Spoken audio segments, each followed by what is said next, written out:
Tonight on Joy News Prime, withdraw the policy immediately. That's coming from the ranking member on Parliament's Education Committee to the Ghana Education Service announcement that public schools will now start a semester system.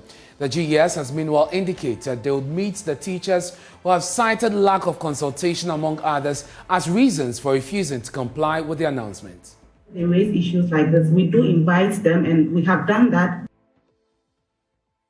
Former Deputy Finance Minister Kezola Tuforson pleads not guilty to the charge of causing financial loss to the state. As his trial begins, the judge has warned she will not entertain parliamentary business as an excuse or apps for his absence and hold-ups.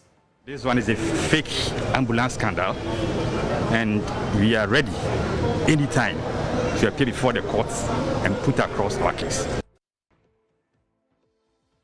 And coming up in business, price of Brent crude hits a 7-year high on the international market, a worrisome trend for consumers. We'll hear what is causing the price escalating. OPEC members are struggling to pump at their allowed capacities because of underinvestment or outages. One of these outages was seen just a few days ago when an Iran group attacked a United Arab Emirates oil depot. Joy News Prime is live on Joy News. You're also live on DSTV, channel 421, Go TV 144. Thanks for choosing us. I am Ernest Timeno, and this is your home of independent, fearless, and credible journalism. Stay tuned in.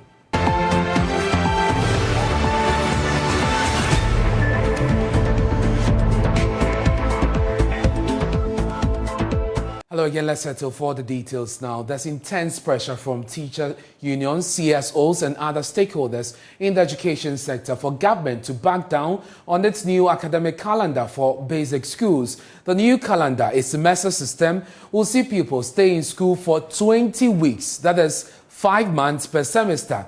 The teachers have resisted this fiercely, citing various reasons. We'll hear from them shortly, but first, here's the Director General of the Ghana Education Service, Professor Opoku Amankwa, announcing the new system for basic schools. As we are all aware, we've been in the news for some time now. We indicated to you that we were working on the calendar.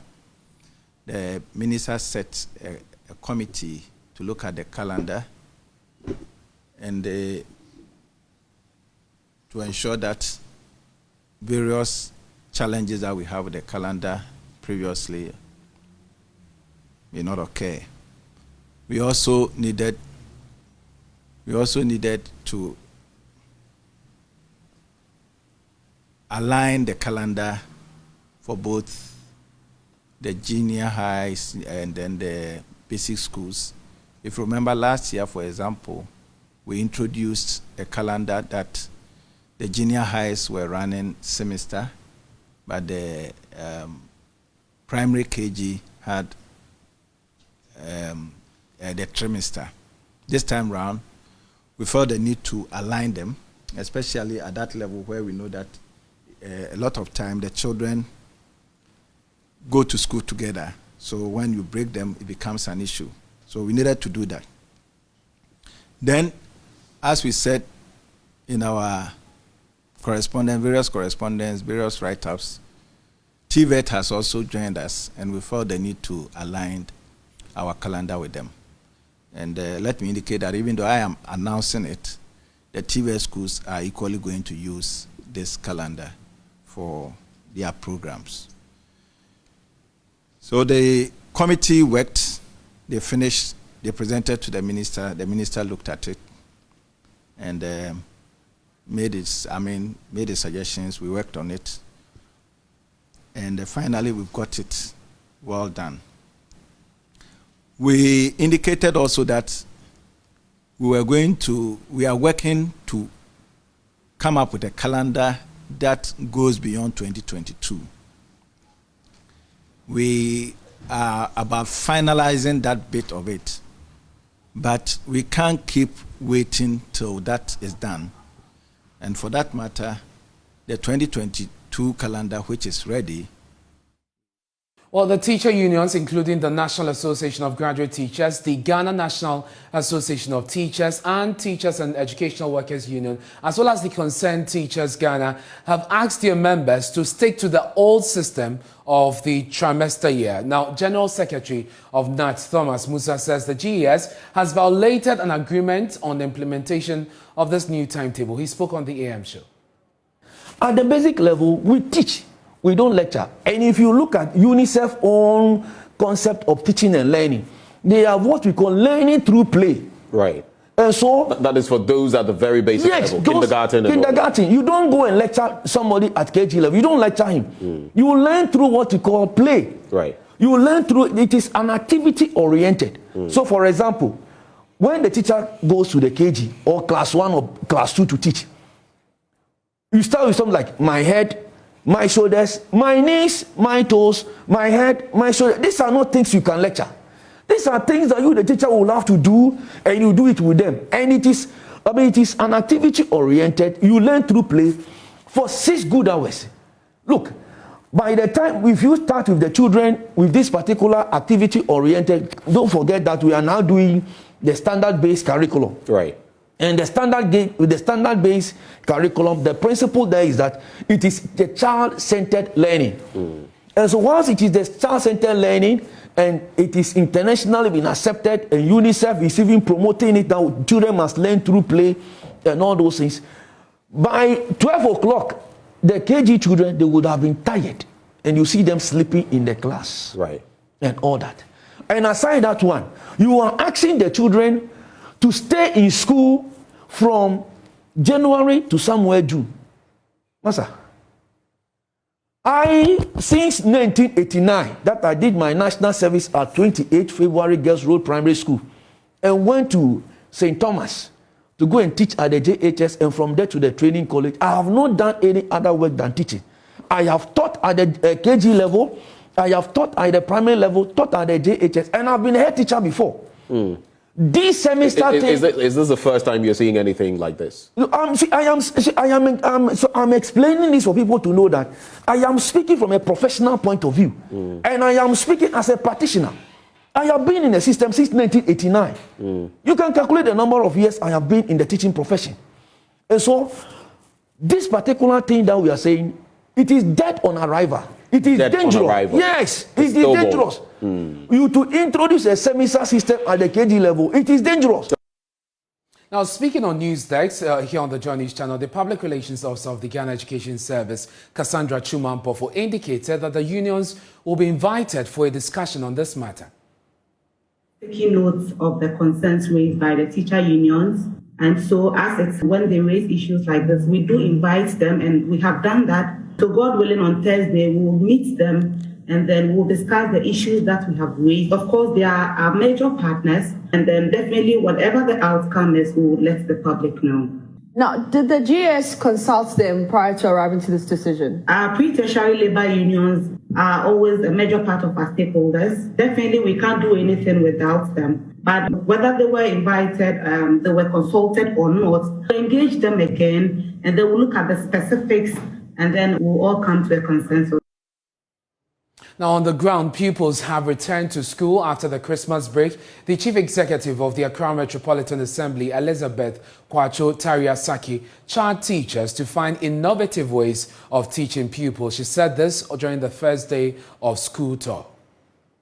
To challenge the teachers that, as they have promised, they made me understand that they will ensure that they will teach the children and they will make them their understanding to be broadened and understand whatever is going on around them. I'm so grateful to them for saying so, and I know they will surely do it. I also want to encourage the parents, please, in all humility, encourage your child to be at school, encourage your child to do his or her homework, encourage your child to be reading frequently, encourage the child to do everything that needed to be done, in that at the end of it, it will benefit her, and that will give her make her more courageous, so that all aspects of life, when he stands for any competition, she can go forth and succeed. So this and many other things, I think I will want them to do, though they will be caretakers of their children, providing all their needs, yet they will also be responsible for their education, and seeing to it that they really are learning and that they will do everything to be successful, to make they themselves very proud. So from Accra, let me take you to Cape Coast. Richard Kojunyako is our man on the ground. Richard, it's the first day of reopening of schools. What did you find on the ground? So what I found on the ground is that the school pupils came to school, but not in their numbers, though, because it's the first day. But the concerns the teachers have been raising is that there are no textbooks, especially at the primary school. And so that is what they have been clamoring for from 2019 up to date. And so they are urging the GES and its management to, as a matter of urgency, see to it that textbooks have been distributed to the schools to enable the teachers teach the students effectively. On the shifts, on the trimester and the semester system, yes, the teachers were quite vociferous on that. They say that, well, their teacher unions have spoken, even though they say that they disagree with the GES, that they are not going to adhere to the semester system that has been brought forward. They feel that, well, if they want to add some more periods or days, they should sit down with the teacher union so that they could add some more money or some allowances for the long period that they would be in school. They feel that it's going to have some huge bearing on them because they will not have adequate breaks. You know, the teachers go to school, but they never go on vacation because during the vacation, they will be marking and doing other things incidental to the teaching as well. And so that is what the teachers have been saying. Richard, thank you very much for that update. From Cape Coast, let's go to the northern region, Tamale specifically, and speak to correspondent Martina Bugu. Martina, you've been speaking to some teachers about this new directive or the announcement of the new system. What have they been telling you? The teachers are worried that it will affect the students, just as they say, they who are even grown, it's not easy for them. They complain of stress, having been through it last year. They said that even with the regular one, the third trimester system, the first 11 weeks, after that, the students are always very tired. They come to school, they don't concentrate, and even when you teach, people are distracted, the students are distracted. And so they think that letting them to sit extra week is going to not only affect teaching and learning, but it's going to be stressful for everybody. And so they think that government needs to start with their union to negotiate and look at better terms that would help the education system. The news has been out there all day today. Do we have reactions from parents on this announcement? Yes, some parents are not too happy or excited about it. I spoke to a parent who says that last year, you know, he has had to beg the little girl every single day to go to school because after a while they get reluctant, they don't want to cooperate again with parents. And so they think that the old one, which is some few weeks, then they come on break and go, is far much better. It's a relaxed system for the students to learn than this one that we are introducing. Thank you very much. That's our Northern Region correspondent, Martina Bugu, bringing us up to speed on developments in the region on the first day of school and reactions to this new development of the calendar system. Let's go to the phone lines now and engage the ranking member on the Education Committee of Parliament, Peter Nochukotoye. Thank you very much, sir, for your time here on Joy News Prime. What is the committee's take on this development at the educational front, a new calendar system? Thank you very much and good evening. Yeah, as a committee, I will not be able to speak on this because the committee is made up of the majority and the minority, although we have equal respect. But what is important is that our side of the committee, and for that matter, the entire minority parliament, we are opposed to the introduction of the semester program. We have listened to a number of speakers, and our position, our reasons are not different from what they have also said. But let me also add that research has shown that the longer you keep the child in school in a tent, the more fatigue you create for the child. Because after 10 weeks, 11th week, the concentration level is very low. And once fatigue sets in, the children don't want to come to school. There is absenteeism and loss of interest in whatever is going on in the school. That's why the planners of this new program should have in mind that, or borne in mind that, so if we do this, we are going to create learner fatigue, kids will be exhausted, and the outcome finally will be very poor. So very well. Our position on this matter.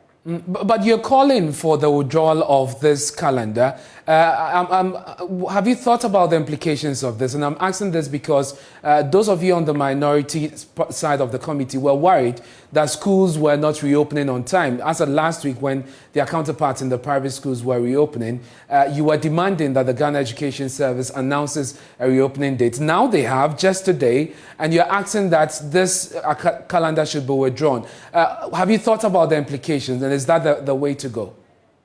Immediately, if it is withdrawn, it will not make any difference because the teachers are already used to the 3 terms, that is the trimester. So they will just prepare their notes or their lesson plans for 12 weeks or for 13 weeks, maximum 14 weeks.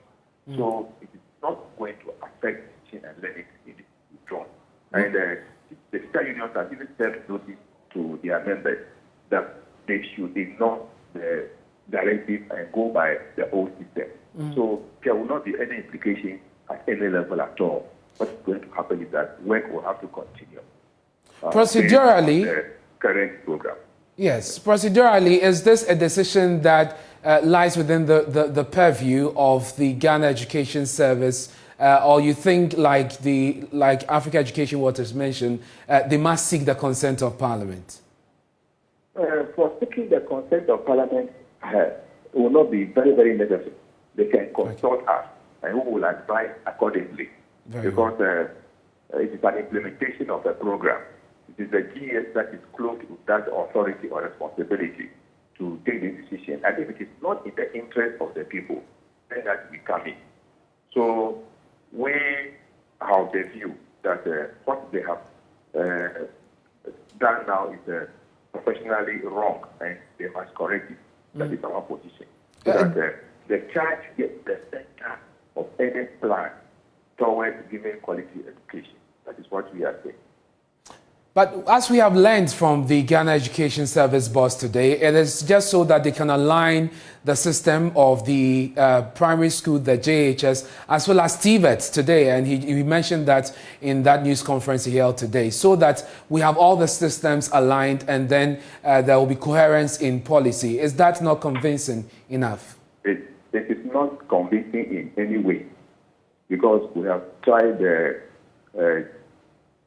program at the junior secondary school for part of last year. And research and information available is that it did not help the teachers and students, because after the 10th week, a learner fatigue came in, that were no longer regular in school. So if you want to realign, you should rather stop the semester program at the junior high school level and then come and join the primary and the kindergarten at the 3 terms approach or trimester program. That is what they should have done.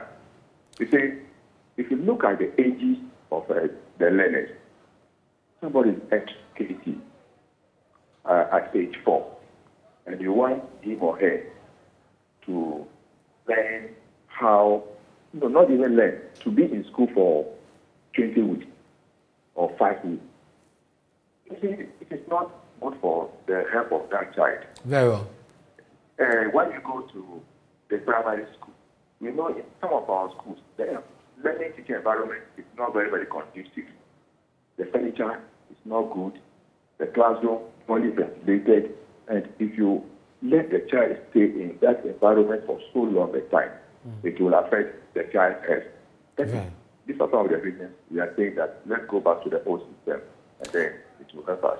I'm grateful that you could join us. That's the ranking member on the Education Committee of Parliament, Peter Nochu-Kotui, joining us there. Now, still on education, the headmistress of the Sakumono Complex 2 Primary, Annie Rita Newton, has called on government to, as a matter of urgency, help put their KG 1 and 2 in shape and make it conducive for teaching and learning. The classroom blocks, which got burnt last year, has since been left unattended to by authorities, leaving school teachers with no option than to put the pupils in the congested environment. She made this known when the Deputy Education Minister, John Intim-Fojo, visited the school to welcome newly enrolled pupils at the annual First Day at School program. Supposed to be our KG 1 and KG 2 building. During the lockdown, the place got bent. Yeah, we had electrical issue, and then during the lockdown, it got bent. We are managing with our library for the time being. Yeah, that is where we are hosting the KG2, and then our ICT labs, we are using it for the KG1. So that is where we are. Only that the place is congested. Yeah, though the municipal, they promised that as soon as possible, they will come and then renovate the whole place for us. We are just hoping anybody out there that can also come to our aid, we will be happy. Speaking at the event, the Deputy Education Minister, Reverend John Intim-Fojo, called on stakeholders in the education sector, particularly parents, to enroll their children in school to accelerate the country's quest to realize the SDG Goal 4. We are encouraging all stakeholders, particularly parents, to encourage their children. No child must be left behind. We want to ensure that as part of efforts to attain the tenets of Sustainable Development Goal 4, we have quality and equitable access to quality education for all. And every child, regardless of their disability, regardless of their socioeconomic background, must all have access to quality education. So today we welcome here at Sakumono Complex 1 and 2, and to all the kids that are reporting to school in all the 16 regions of this country, we welcome you and we assure you that a bright and solid education system awaits you, and that as you progress through, you will be the future leaders, you will be the future teachers, future lawyers, the future men and women who are going to contribute strongly and significantly to nation building. The future of this country lies in the hands of the ones that we're welcoming to school today. We, on our part, as government, as Ministry of Education, will do all that we can to ensure that we attain some of the highest standards the world has seen in education, to ensure that we resort to education as a credible strategy for rapid socio-economic transformation. We stay with education a while longer because the leadership of the Colleges of Education Teachers Association of Ghana has resolved to continue its sit-down strike in defiance of the NLC's order to call it off. The National Labour Commission on Friday, January 14, 2022, met the leadership of CTAG and directed them to call off the strike. But CTAG deferred that decision to its National Council. In a crunch meeting today, Monday, January 17, 2022, the council met and has resolved to continue with its industrial action. The teachers say they will only call off their strike when their conditions of service have been validated and processed. Now, President of the Teacher Trainees Association of Ghana, TTAG, Abdul Hanan Dimbi, joins us on Zoom. Abdul, you've been in school for more than a week now. Tell us how this is biting as far as your academic work is concerned. Thank you very much, and good evening to all teacher trainees across the 46 public colleges of education. In fact, previously I informed you of the fact that for colleges, when the level 100s are admitted, it takes like a week before everything gets settled down for us to actually go into normal academic work. Yeah. But then for the level 300 students who have reported to the level 100, they'll be going back home in February, which means that as soon as possible, academic work has to start for them because, as you are aware, we have infrastructure deficits in the colleges of education and we are now running the double track. Honestly, once the level 300 have not started any academic work now, it's actually going to affect us in the colleges of education. So for now, things are still very calm. Orientation is ongoing for the level 100 students. But for the level 300 students, they are still hanging around, not knowing what to do next. This is the situation of. You earlier urged government to honor its obligation to CTAG, but you didn't tell us how you are engaging CTAG directly, because as it stands now, they have defied the NLC order. We don't know when this is going to end. What has been your engagement with the teacher union? Yes, you see, as I stated earlier, we have been in touch with CTAG. Initially, when they threatened to go on a strike, that was somewhere in September, we pleaded with them as leadership that they should consider we, the students, in their dealings. And they actually listened to us. Even with the level 400 students who were having their out program segments, the tutors actually went to the various basic schools they were having their out programs to supervise them, although they were agreed. Yeah. In addition to that, currently the orientation programs that are ongoing, there are some tutors who are actually supporting in the colleges of education. So although they are agreed, they are still trying in their little way to actually support us in the colleges. Very well. As it stands now, we as leadership are calling on the government. We are pleading with the government to actually go by the MOU that was signed between CTAG and the government, because I've also noticed that across all social media platforms, CTAG is taking over the way. Yeah. I mean, which the colleges are equally very important, because we are going to produce teachers in the near future. Very well. So we also want the CTAG to actually be considered in all these discussions. Well, let's see how this pans out, Dimbi, because this has just started, and we hope that in the coming days the impasse will be resolved so that academic work can begin. And Dimbi is the president of the Teacher Trainees Association of Ghana. We have some more on education for you with regards to the industrial actions. A few days into the UTEC strike, and the impact is far-reaching for many groups of people. Academic work at various universities is grounded to a halt, and students bear the brunt of the strike. Lecturers at the University of Ghana have refused to call off their strike after a crunch meeting on Monday, January 17, 2022. Students at the University of Ghana are worried following this development. They are appealing to government and management to step in to salvage the situation. My colleague Michael Ashale was there to interact with some of the students. The strike by UTAG has far-reaching implications for students. At the University of Ghana, lecture halls empty with little or no students inside. The students are confused as they are yet to hear officially from their respective lecturers on the way forward. The students fear further absence from their lecture halls will have a toll on their academics and disrupt the already distressed academic calendar. The biggest of the people who are being impacted are the students, and I'll talk to a couple of them here. I have Ellie. Now, Ellie, so quickly, tell me, how is this impacting you? This is supposed to be the second day since classes should have started, but that's not the case. As a student, how are you bearing the brunt of it? Well, Vani, at the moment, what I can say to you is that it's unfortunate, because as I'm speaking to you right now, I'm supposed to be taking a geochemistry class together with an IGNOS of Africa class right now. But I went to the class and the lecturer is not in. And you know that as we are getting, the information we are getting is that UTAG is on strike, and the department is saying until they are back, nothing can be done about it. So it's unfortunate to us at this moment, and we are going to see in the coming days more disruption to the academic calendar.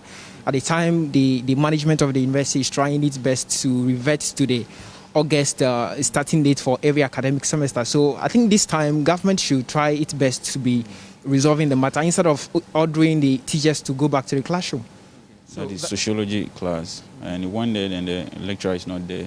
And I think this week we're supposed to be learning a lot. While they are still on strike and we don't know when they are going to call it off, I think we will be lacking very behind. So we are pleading on behalf of the government to, do something about it so that they will resolve the issue and the lectures will return back for us to learn. Otherwise, if you are not a serious student, you are going to lag far behind, because we need to be reading on our own, and we know that not all the students are willing to learn if the lectures are not around. So that's Mumuni, level 200 student. He says that he's also bearing the brunt of his lecturer's decision to continue to stay on strike. Nicholas, the biggest of the people who are being impacted are the students, and I'll talk to a couple of them here.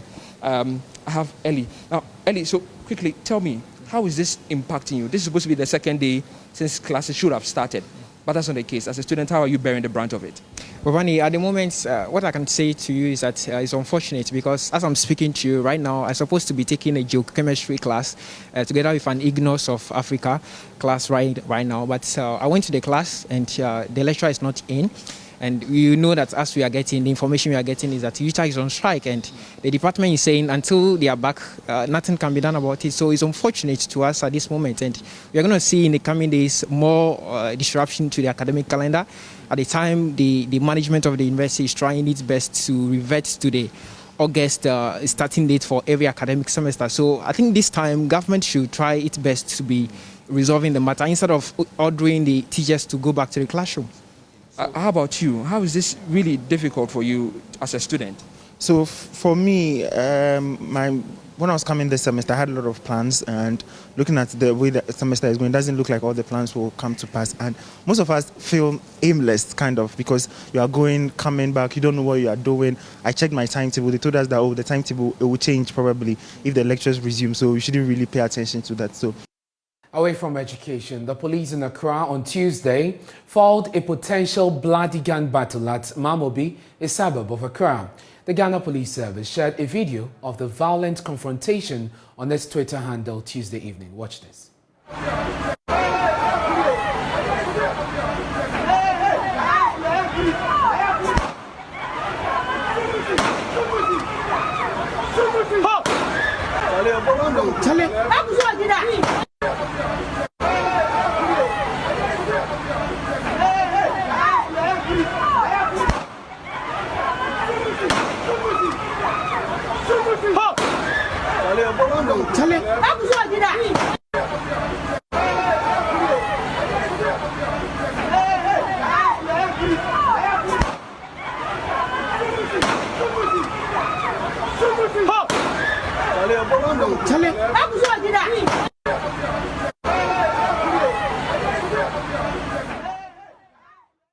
The service also announced it is pursuing the suspect and will update the Ghanaian public every step of the way.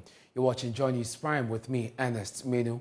And still to come in this bulletin, in business, price of Brent crude hits a 7-year high on the international market, a worrisome trend for consumers. We'll hear what is causing prices to escalate. Members are struggling to pump at their allowed capacities because of underinvestment or outages. One of these outages was seen just a few days ago when an Iran group attacked a United Arab Emirates oil depot. Charles Aite has details of this and more after this break. Please stay with us.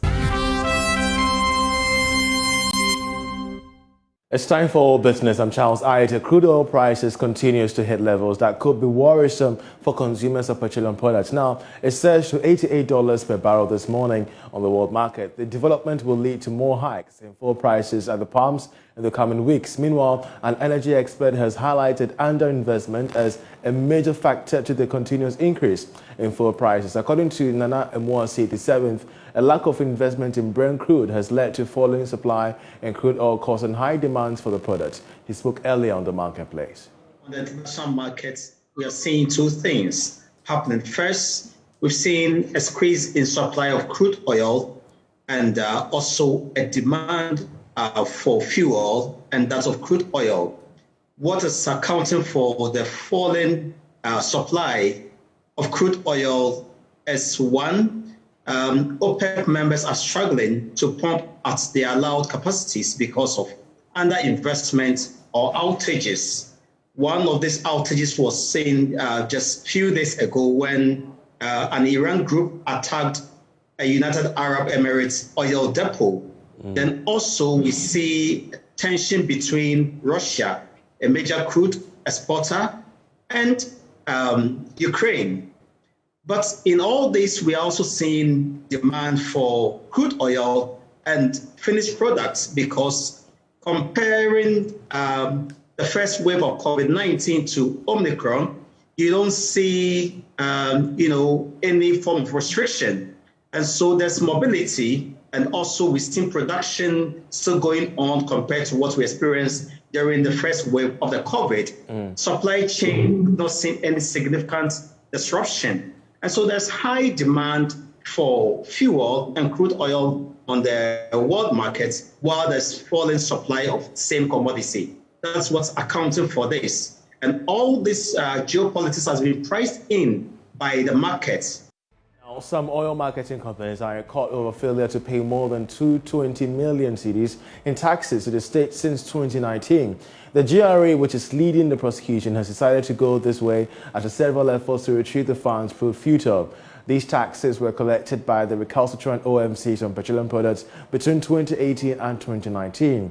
The Commissioner General of the GRA has been speaking to George Rafi. I think that we have seen a significant improvement in the payments from the oil marketing sector as we focus more on them. For those who have not paid, as you might be aware, there are over 30 of them that we are prosecuting. You're going to have to prosecute them? Oh yes, we have started prosecuting them in the courts. And I'm sure if you speak to them, they will know. And since we started, some of them have come to negotiate and started paying. But those who will fail will continue the prosecution to its ultimate conclusion. And currently I know that there are about 30, and some of them have already appeared in the courts. And we think that this year we might have to even talk to the Chief Justice to add one more court, because we started with just one. And we see the volumes, the numbers, and so we will continue to pursue them. We have put various restrictions, and at the same time, if you talk about being friendly, we also try to see, let's say, for example, if you give you the chance to be able to pay over a period of time, and at the same time, we don't allow you to take on credit. When I say on credit, you pay upfront the tax before you take, so that you'll be in business. So you are not adding to the debts, but at least you are in business to be able to reduce the debts. But all this depends upon you satisfying a number of conditions that we will put across to the OMCs. And I think that we are seeing a significant improvement in compliance and payment. And we'll continue. There are a number of options that we are looking at as far as increasing the compliance. And if necessary, we'll put up any of those options that we think that will ensure that they pay. Now, this action by the GRA is to prosecute OMCs that have defaulted in taxes, and of course, it demonstrates the current challenges facing most oil firms in the country. This has compelled the Ghana National Petroleum Corporation to review the licensing requirement for firms. Away from that, the World Bank is committing some $40 million to the Venture Capital Trust Fund through the National Development Bank for its operations and on lending to the private sector. The money will boost the capacity of the fund to deliver on its core mandate of providing support for small and medium enterprises. The Minister of Finance, Ken Ofori-Atta, revealed this at the swearing-in of the board of the fund.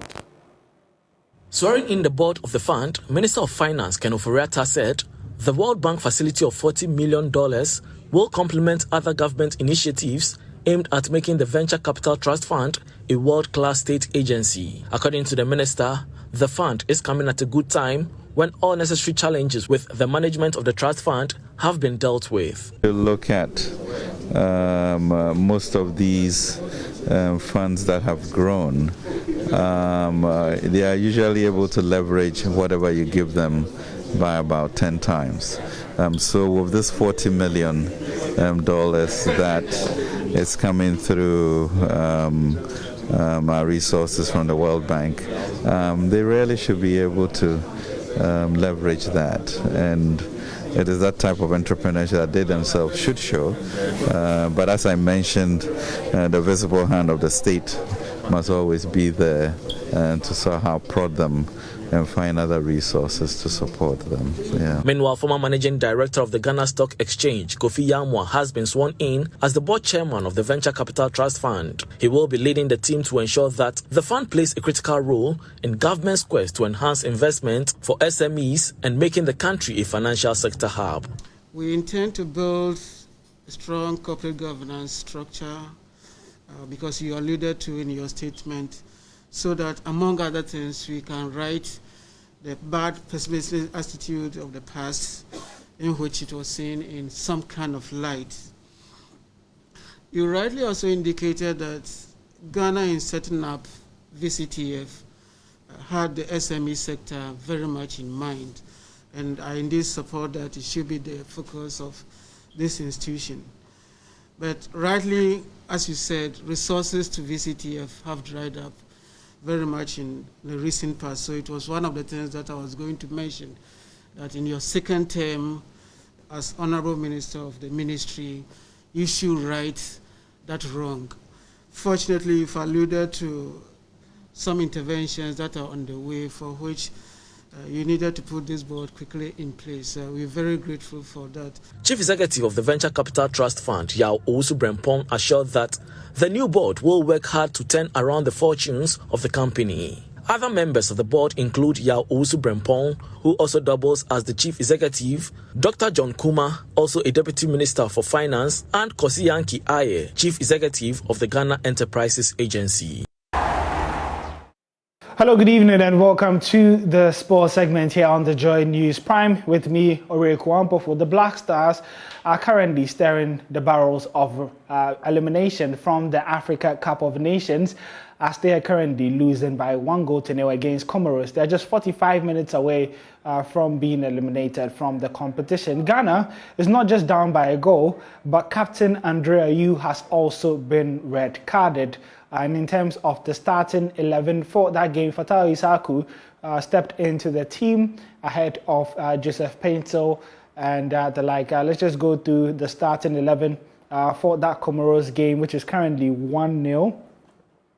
And Joseph Wolocott remains in goal.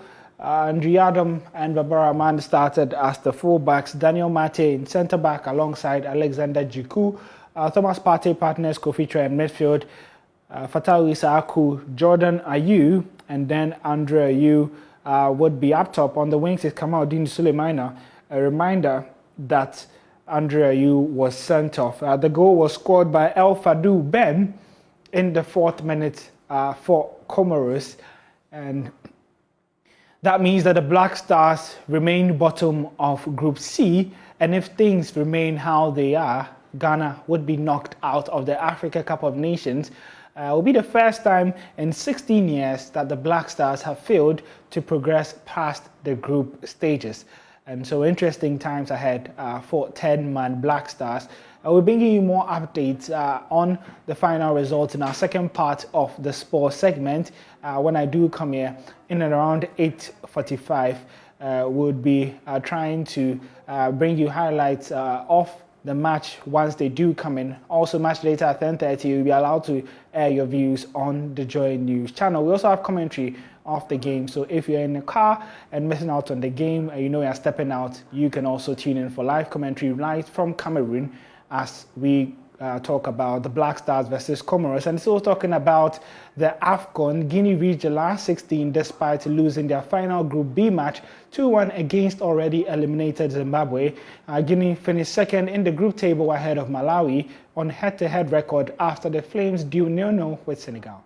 Well, in case you just joined us, the Black Stars are 45 minutes away from elimination in the Africa Cup of Nations as they're losing by 1-0 against Comoros and are a man down after Andrea Ayew was shown a red card in the first half. We'll be back in the second part to give you updates on the match between Ghana and Comoros. And Becky's here with the latest in the world of showbiz. Hello, Becky. Hello, You're up you. in Ghana. Unfortunately, like Oreku said, we're still in the barrels of elimination. Listen, we're coming back with 2 goals. Amen to that. We're coming back with 2 goals. Yeah, but good news for Ghana still, because I mean, of course, I trust that. The best will come from Ghana. All right. Congratulations are in order for Ghanaian musician Kiddy as he has been nominated at the 2022 NAACP Image Awards. Kiddy, who recently announced an Indigo O2 concert together with his label mate Kwame Eugene, grabbed a nomination in the Outstanding International Song and as off his Golden Boy album. Kiddy's Touch It will become, which became a global smash hit, making it into the Billboard charts, compete with other songs from other great African artists, including Wizkid, Omalay, Tiwa Savage, and Fireboy DML. The NAACP Image Awards is an annual award ceremony presented by the US-based National Association of the Advancement of colored people to honor outstanding performances in film, television, theater, music, and literature. This year's edition will be held on Sunday, 27th of February, 2022. All right. So congratulations to Kiddy on that nomination. Yeah, so the song that actually got the nomination, if you haven't heard it, here you go. So that's the song by Kiddy, speaking of projecting Ghana and Ghanaian music to the rest of the world. There was a conversation on Hit FM this morning about how we can project music to the rest of the world, promote our music to the rest of the world. And KOD, in this video, will tell us about how we can do that. He says that we have to be very intentional about doing that. Absolutely. I think it starts with being intentional about what you do. You know, you produce your record, you start promoting it on radio in Ghana, starts making waves. Are you content with where you are? Do you want to go beyond the Ghanaian borders? Finance is also an aspect that we can't overlook. I mean, we see quite a number of our brothers from Nigeria, other countries come here to promote their music, but how often do we intentionally decide to go out there to promote our music? It's pretty rare. Christmas in Ghana, people are coming from different walks of life, different countries, and coming here to have fun, and not just have fun, go around radio, TV stations to have interviews, and that's a subtle way of still promoting their music. We stay back home, maybe because we have a lot more gigs back home compared to other people and wherever they are coming from, but we rarely go out there to intentionally promote our music. And like it's been said earlier, when we're out there, what kind of audience are we playing to? Are we playing to the Ghanaian audience, or we make an effort to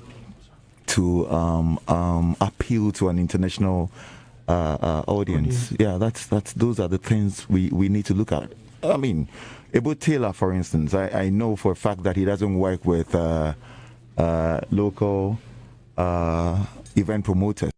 I agree with him. Yeah, 100%. And I think that's what Kiddy did with the Touch It song.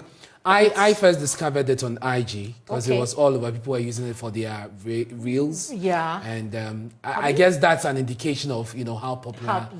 It's all over the world, and we wish Kiddy all the best. Absolutely. And at this point, Ernest, I know that Ghana is quiet. Everybody is looking forward to the next, half of the game with Comoros.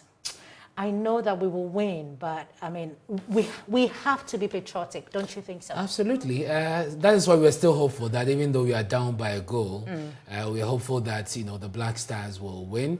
I know people have issues with their winning bonuses for which reason. Of course. They think they should come home and do their SIM registration. Yeah, the gun, they have to link their... But, I mean, we've got to be patriotic. Once a win for the Stars is a win for Ghana, it definitely will bring us together, something to smile about, despite all our challenges. Yeah. And so before I go, I leave you with the national pledge. Some stars have been reciting the national pledge to show their support for the Black Stars. I promise on my honor to be faithful and loyal to Ghana, my motherland. And I pledge I promise on my honor to be faithful and loyal to Ghana, my motherland. I pledge myself. I promise on my honor to be I promise on my honor to be faithful and loyal to Ghana, my motherland. I pledge myself in all things to uphold and defend the good name of Ghana. I promise on my honor to be faithful and loyal to Ghana, my motherland. Oh, the national anthem. Pledge. Oh, the anthem. Yeah, no, the anthem is, overused. No, let's do the pledge. It's not overused. Why? It's the pledge everybody's doing. Hey, don't come and do that thing. Let's try. I promise on my honor to be faithful and loyal to Ghana and my motherland. I pledge myself to be faithful and loyal, right? Yeah, that's all. That's why I can remember it too, and it's right. Thank you. God bless our homeland, Ghana. You don't know. God bless our homeland, Ghana. Stone boy. Thank you so much. Charlie, I like Stoneboy's Takashi. Yeah. It is right. Whatever he's saying is right. Yeah, it's right. And so we can move on. So we're right. Ghana will hopefully. Yeah, and don't worry, I won't put you on the spot, Becky. That I should do what? Recite the national. I know you can recite it. So I can recite the national pledge. Yes, I can sing the national anthem. I know you can. But you have to continue the news. Definitely. So I'll do that. Thank you, Becky. We have more stories for you. Please don't go away.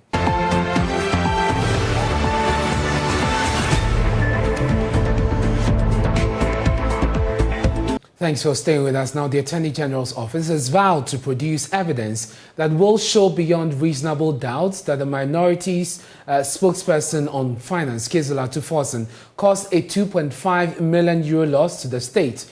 This has to do with the procurement of ambulances, which are said to be unfit for purpose. Court correspondent Joseph Akable was in court when Mr. Forsen pleaded not guilty to the charges. The Attorney General's office on Tuesday responded to allegations that its prosecution of Dr. Atuforsen is politically motivated. Alfred Tuayeboa is a Deputy Attorney General. We come to court with evidence. The matter has just started. We are going to lead evidence in court. At the end of the day, the evidence will show that this case is not a case where we are trying to use any other means to weaken their strength. Nothing of that sort. Pure legal matters and nothing. We are dealing with what we have through the investigations conducted by the Ghana Police Service and IOCO. So based on what we have, we think these are the appropriate people to be brought before this court. This one is a fake ambulance scandal, and we are ready anytime to appear before the courts and put across our case. Dr. Forsen himself had the opportunity to respond to the charges leveled against him. He pleaded not guilty as he was granted a self-recognizance bail. The other two accused persons were also granted bails with sureties in the sum of 2 million and 5 million cedis, respectively. Felix Kwachio, who served in government with Dr. Forsen, insists that the case is politically motivated. Mr. Kwachio, we spoke to the AG's office a short while ago. Yesterday we heard from one of your leaders in Parliament who believes that there's an attempt to weaken your front. But the AG's office, they've responded. They say that it's the evidence that is speaking, and that's why they are in court. You served in government with Mr. Forsen. What do you make of what you heard in court today about the facts? Well, if the evidence indeed spoke, the AG would not be in court, because we are clear in our minds that everything done around the subject matter of the purchase of the 200 ambulances was above board. It was done in compliance with the laws and regulations of the Republic of Ghana. The necessary approvals and authorizations were sought. No payment was done irregularly. As far as we are concerned, no loss has been occasioned to the state of Ghana. The Attorney General's office has been given up until 8 February 2022 to make the necessary disclosures, i.e. to make available to the court documents they intend to use as evidence against the accused persons. The trial continues on 14th of February 2022. For Joy News on the Law Courts Complex, my name is Joseph Akable. The opposition National Democratic Congress is accusing the government of waging psychological warfare against Speaker of Parliament Alban Badbin in an attempt to compromise him after the military hierarchy withdrew some 4 military men from the security detail of the Speaker. The matter has become an issue of political footballing, with both sides of the political divide going at each other. In a statement signed by the NDC National Chairman Samuel Ofusu-Ampofo, the party accused President Akufo-Addo of seeking to compromise the independence of Parliament. My colleague Kweku Asante has a copy of the statement issued by Ofusu-Ampofo and joins me via Zoom with details. Kweku, does the party provide any evidence to back these assertions? Ernest, so the party in this strongly worded statement purport to explain why they believe that the government is trying to wage a psychological warfare against Speaker of Parliament Alban Badbin. They say in the statement that was signed by National Chairman Ofusu-Ampofo that the current Speaker of Parliament is currently battling some ailments. And so at a point in time when he's traveling out to go and sort out his health issues, when the Speaker is currently in Dubai for his routine medical checkup, and for government through the military hierarchy to decide at this point to withdraw 4 military personnel from his security detail, is just trying to work on the mind of the Speaker so that the Speaker can go soft on government. We know that one of the key battle issues that's going to go when Parliament resumes 25th of this month is the e-levy, which government says they are going to put back on the agenda of Parliament. And so according to this statement from the NDC, they are suggesting that government is trying to do something to coerce the Speaker or to convince him to actually tone down on the stance that he and some minority MPs has taken. And so they are claiming that the Speaker is not going to budge on this issue, and the Speaker is still going to stand at where he's been standing since this raging controversy began. What does the party say about the explanation offered by the Military High Command and the National Security Ministry on this issue? So the party is not convinced at all by the explanation that was offered by the Military High Command that said that they were withdrawing the security to actually ensure that it's regularized so that the military men can go back into the detail. They are not convinced by that. They say, when did the military notice that these security men that were attached to Speaker's detail were not regularized? And if that were so, what are the issues for these people to regularize, for them to return? But at the same time, whilst the Military High Command has been explaining that these men will return, for instance, if the arrangement is regularized, the National Security Ministry has been explaining that the military in the first place should not even be guarding the Speaker, seeking to suggest that there is no way these 4 military men who were taken away from the Speaker are going to return to Abang Bagben's security detail. And so they've been making the point that these two positions are at variance with each other, and it exposes what they claim to be the thoughts of government to try and bolster or force the hands of the Speaker of Parliament as well as other minority MPs to losing their stance on some of government business in the House. Kweku, thank you very much for bringing us those details from the NDC statement on the recent happenings, and also as far as specifically the withdrawal of the Speaker military detail is concerned. Now, as the friction in the NPP's heat up ahead of the contest to select who leads the party in the 2024 election, 3 political experts are issuing a warning to the party to handle the internal disagreement in a manner that will not further create cracks. The 3, Dr. Kwame Asah-Asante, Alidu Seidu, and Lobby Mensah, who spoke on the polls earlier, Kobe Mensah, I beg your pardon, who spoke on the polls today, noted that the party's structure and performance in the 2020 elections cannot be enough. They cannot afford to further alienate some members of the party. First, let's listen to senior political science lecturer at the University of Ghana, Dr. Kwame Asah-Asante. It's the nail right on the head. The last election, even though MPP won, they struggled to do so. Because if you look at it from previous elections, you realize that that was a difficult one because of a lot of factors. But we are surprised as to the turn of events now, because if you look at even this government, which is a little, is about more than 1 year now, the government is having a lot of challenges.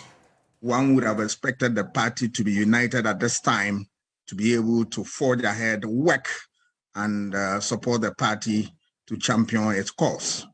But of course, this concerns also is an ample testimony that there are a lot that the party need to do in order to make sure that they place themselves in the right position to fight the battle of 2024.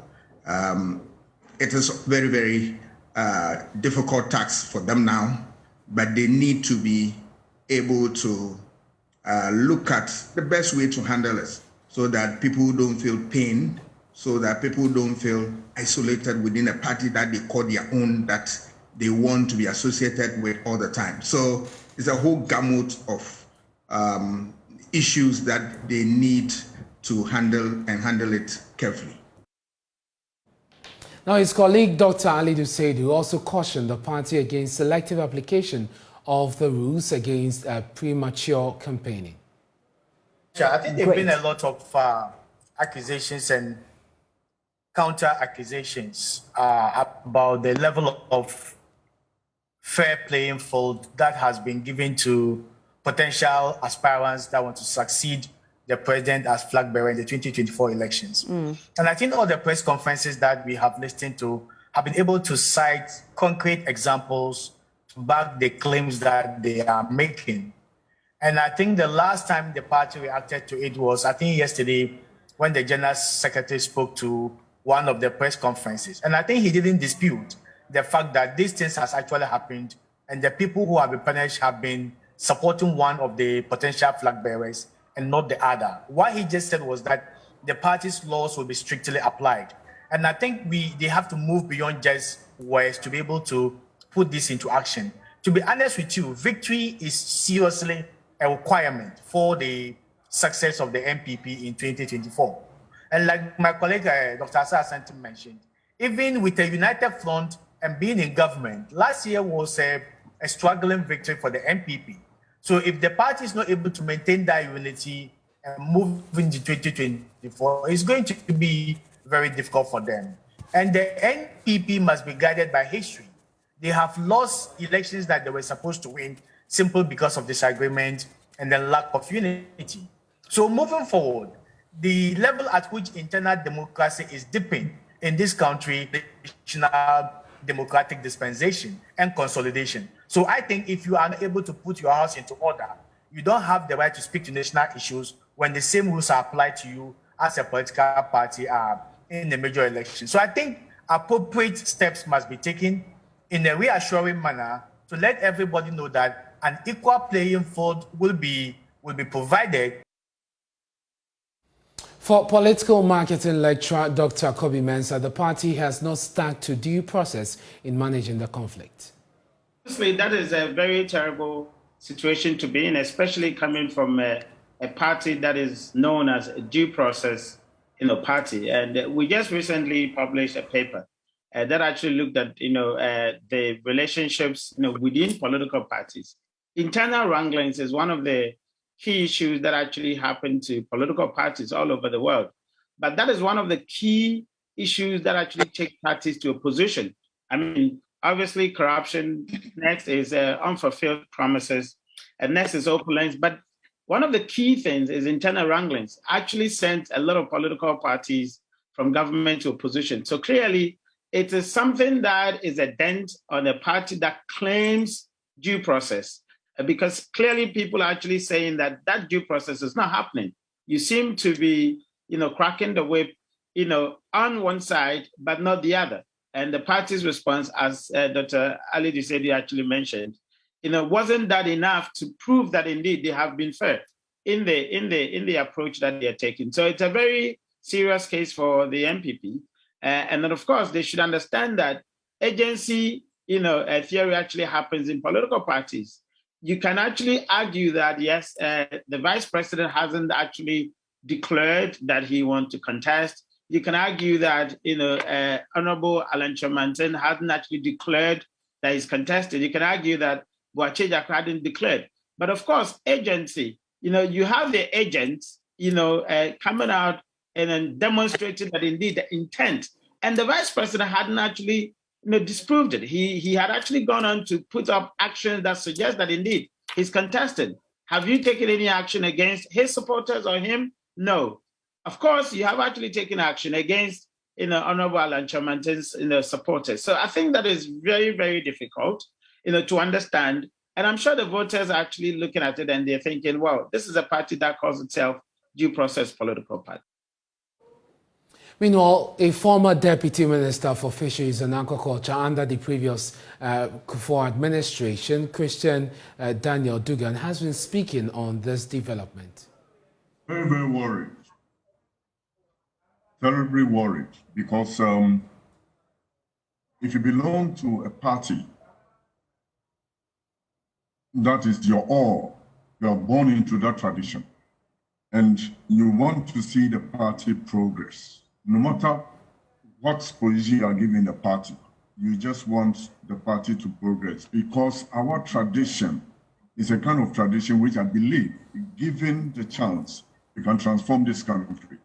But however, if we have this kind of things going on, where there's a selective justice, where there's something I call elitism, and when I say elitism here, I'm not saying that it's wrong being an elite, but elitism in the sense that what they call it, exclusiveness and snobbishness, that is being exhibited by some members of the party, especially the national executive, then there's cause to worry.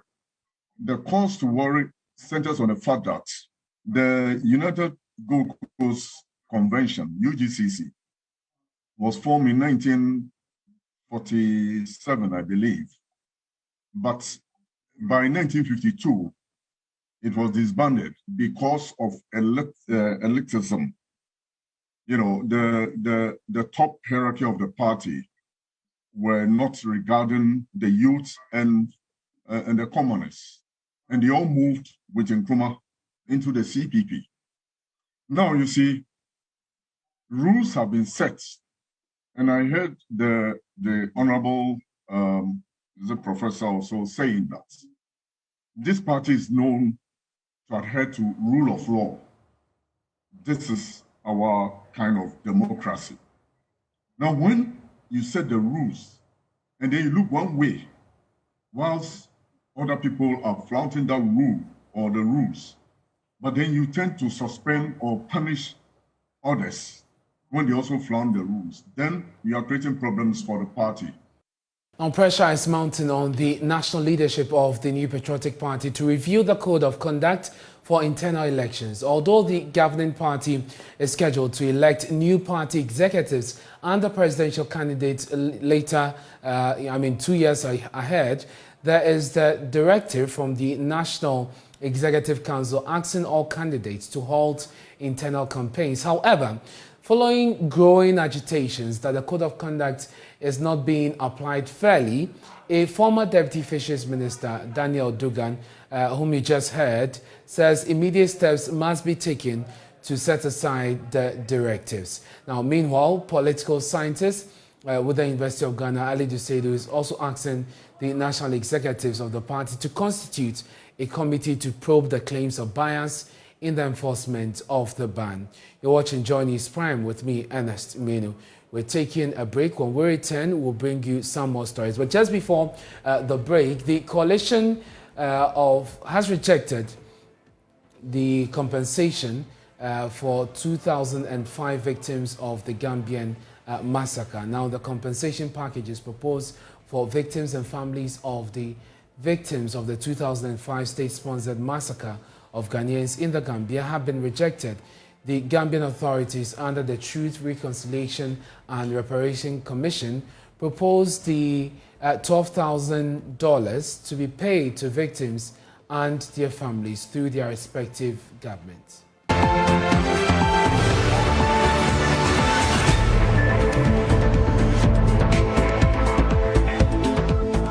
Thanks for staying with us here on Joy News Prime. Let's bring you the story on the compensation package for the victims of the 2005 state-sponsored massacre of Ghanaians in the Gambia. They have rejected the package. The Gambian authorities under the Truth and Reconciliation and Reparation Commission proposed some $12,000 to be paid to the victims and their families through their respective governments. But the Jama Justice Coalition, seeking justice for the 67 Ghanaians and other West African nationals who fell victim to the killing, say the amount is woefully inadequate. Ohim Interior of our security desk has more. Police, 44 Ghanaians and their counterparts who wanted to use the Gambia as a transit point to enter Europe for greener pastures were allegedly killed by military officers linked to the then Gambian dictator Yahya Jammeh. An account by Ghanaian Martin Chere, who escaped the attack, led to the investigations, including ones led by ECOWAS and UN teams. A Truth, Reconciliation and Reparation Commission, set up by the Gambian government in its report, indicted ex-military ruler Yahya Jammeh and 13 others, including military officers, for state-sanctioned massacre. The report recommended prosecution of the actors for leading extensive state-manufactured cover-up campaign. It concludes that Yahya Jammeh is responsible for the killings and forced disappearance and torture of more than 67 West African migrants by giving direct orders to the Jangers to summarily execute them in July 2005. Yahya Jammeh is also responsible for subsequently organizing and coordinating through the state apparatus under his command and control a massive and systematic cover-up campaign in order to exonerate himself from responsibility for these crimes.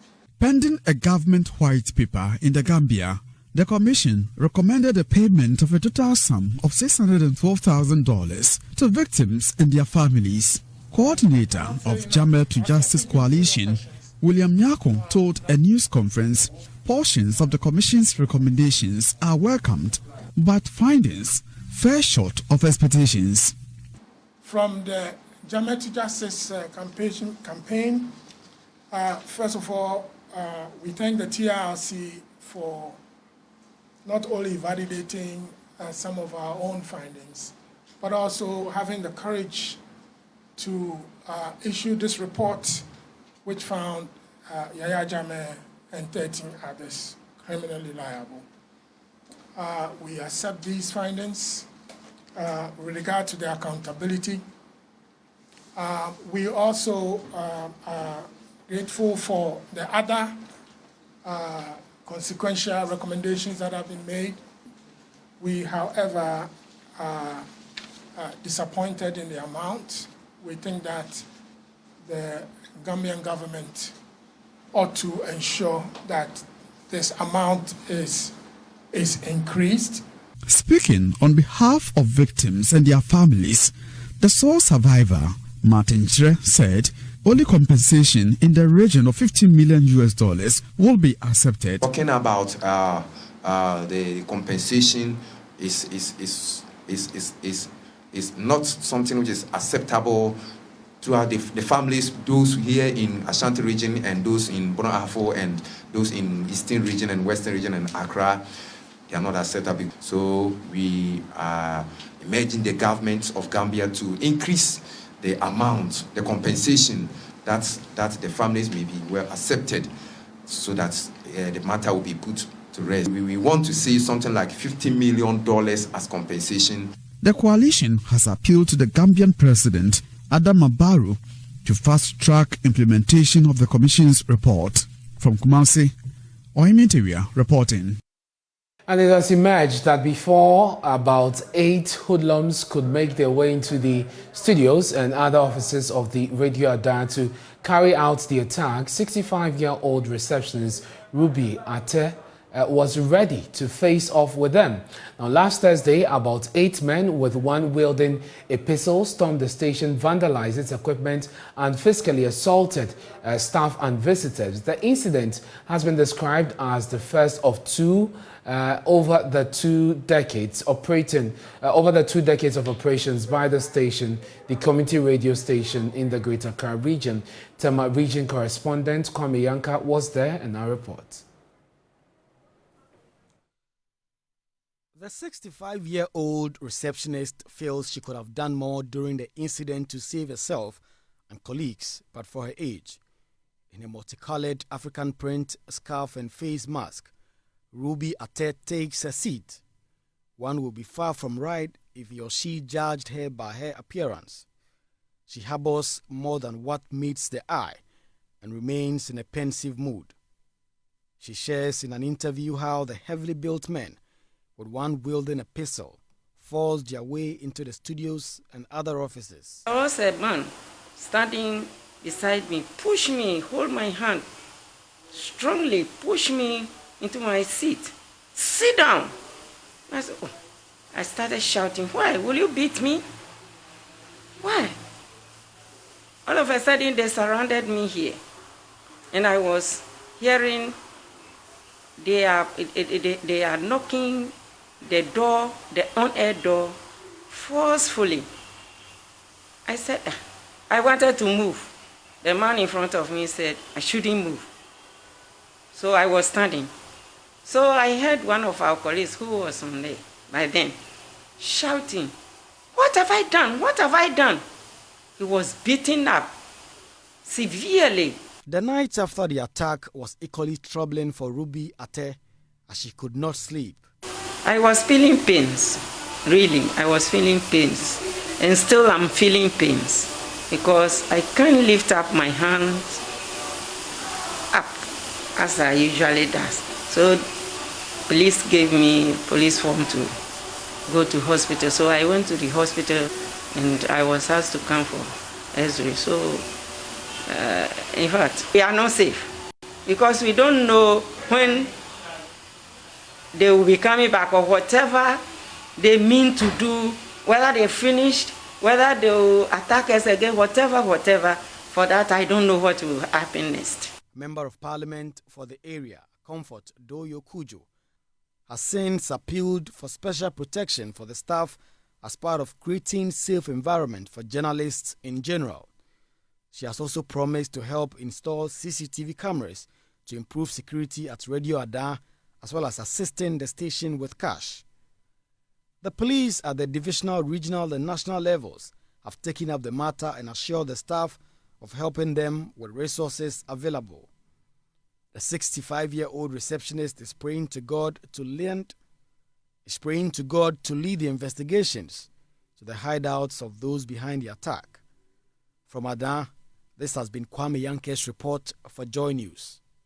You're watching Joy News Prime. We're taking a break. On Way 10, we have some more business stories for you. In business, the Ghana Supply Company is making a case for a policy directive to compel all state agencies to subscribe to its services. According to the company, this is the surest way to revive its operations and make profit for the country. Here's more.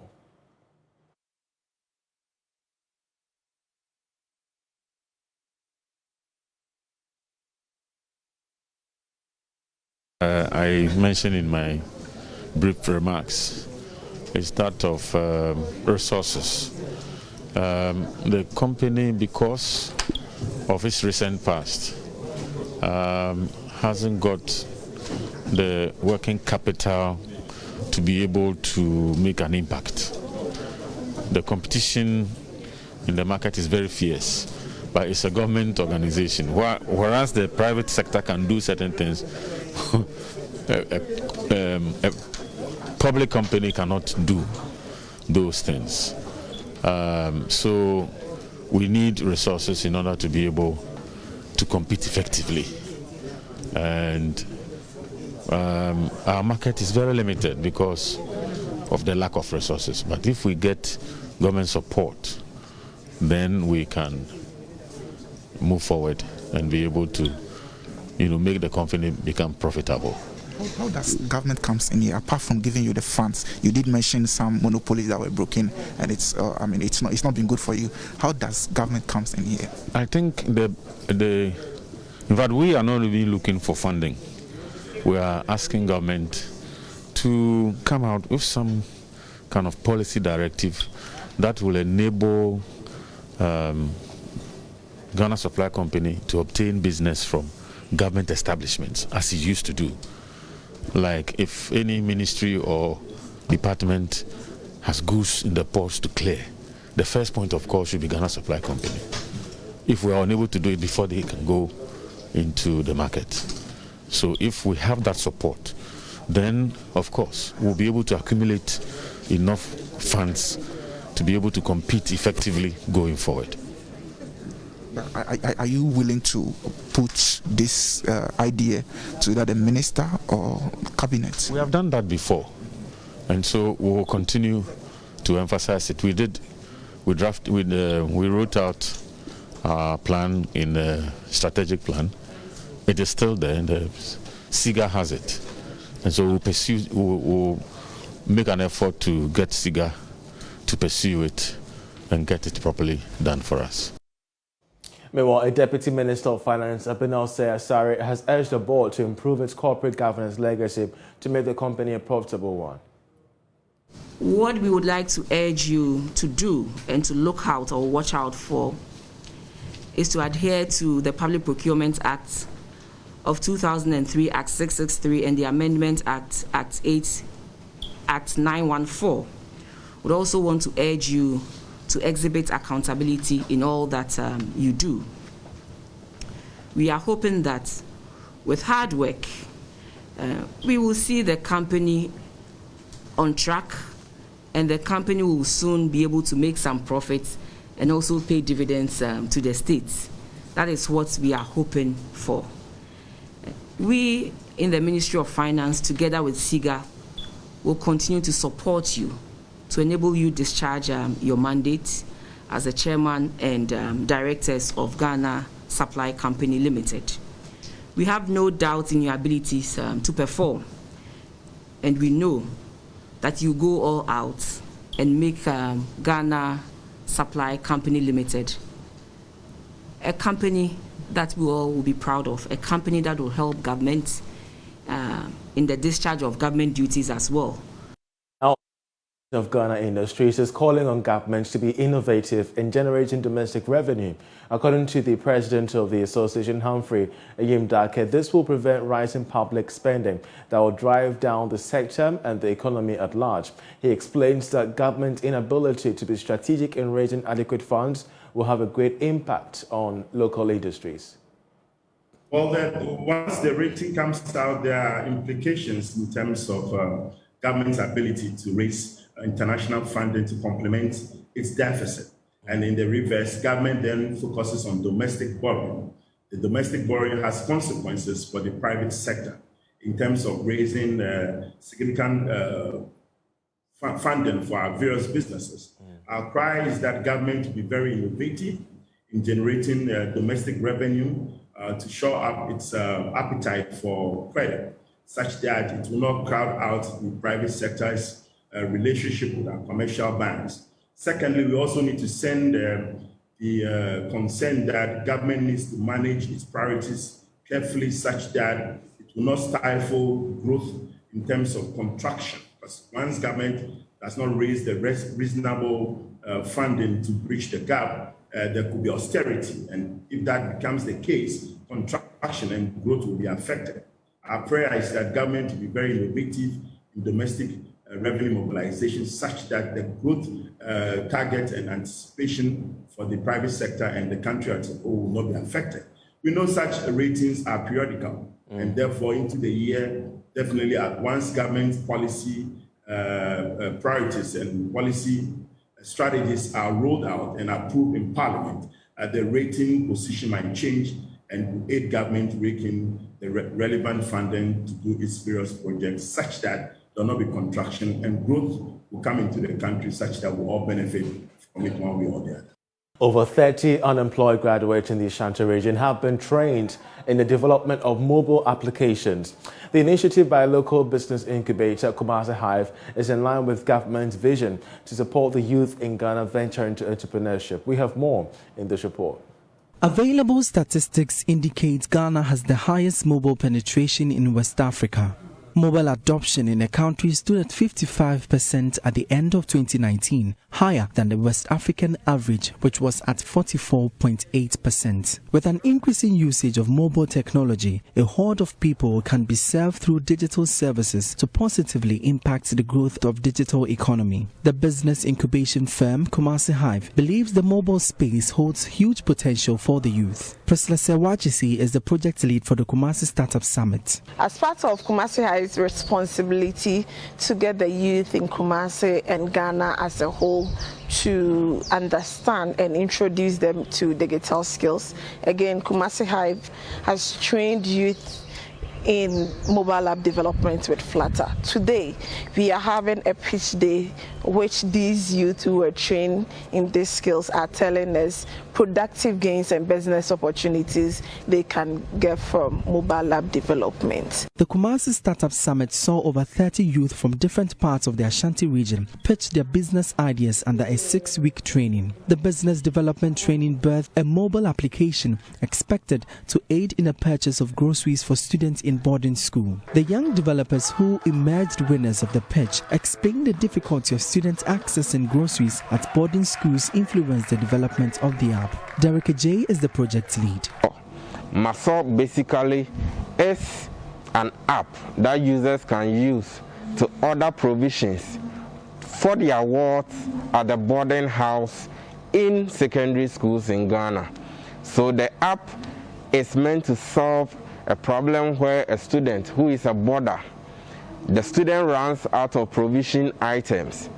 The student might call the guardian, the family, or the parent, but the parent might not have the time to attend a visiting day. And with the coming of COVID, most schools have cancelled their visiting days.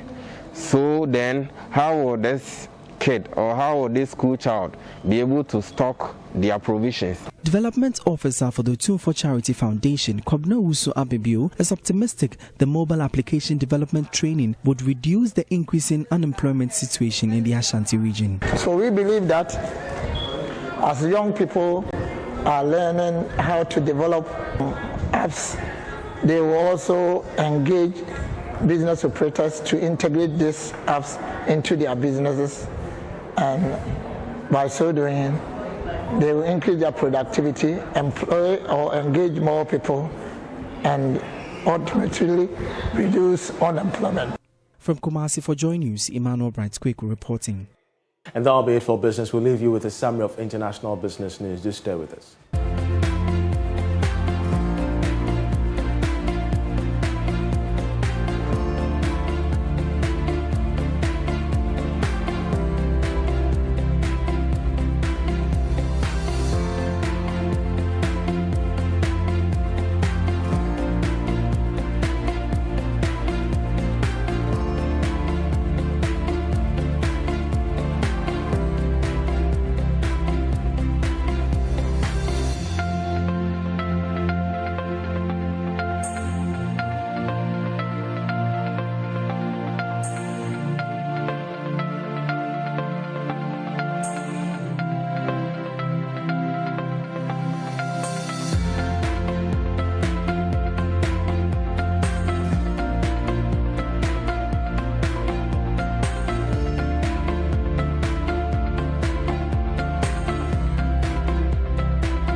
For the first time in 16 years, the Black Stars have crashed out of the group stages of the Africa Cup of Nations after failing to beat Comoros. The 10-man Black Stars team lost by 3-2, and at the halftime break was Ghana losing by 1-0.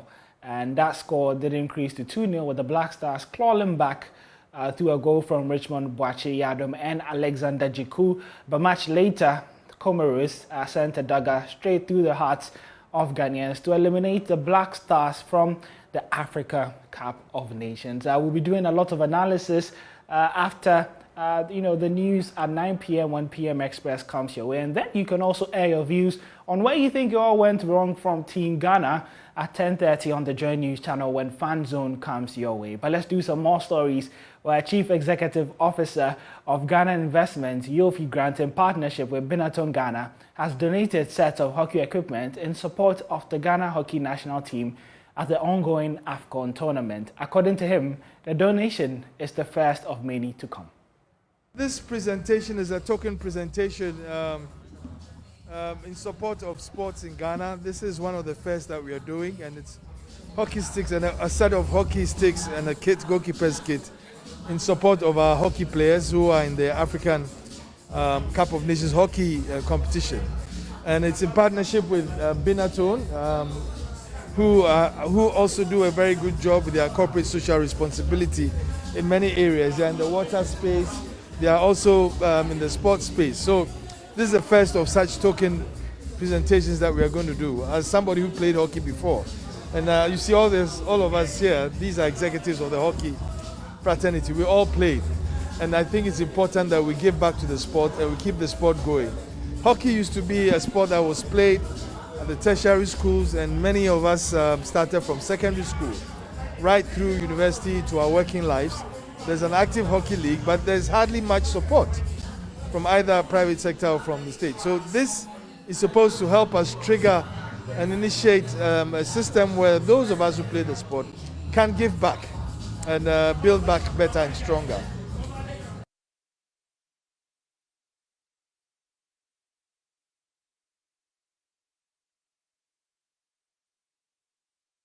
To some tennis news now, where Novak Djokovic has arrived in Serbia's capital Belgrade after his deportation from Australia ended the world #1 tennis player's hopes of playing in the Australian Open. Djokovic travelled to Belgrade from Melbourne via Dubai after losing a court challenge on Sunday against the Australian government's decision to cancel his visa on public health and other grounds. Well, that's how we wrap up the sports segment here, but it's not over. Remember, much later at 10:30, Fan Zone comes your way, where you can air your views on where you think it all went wrong for Milovan Rajevac and the Black Stars.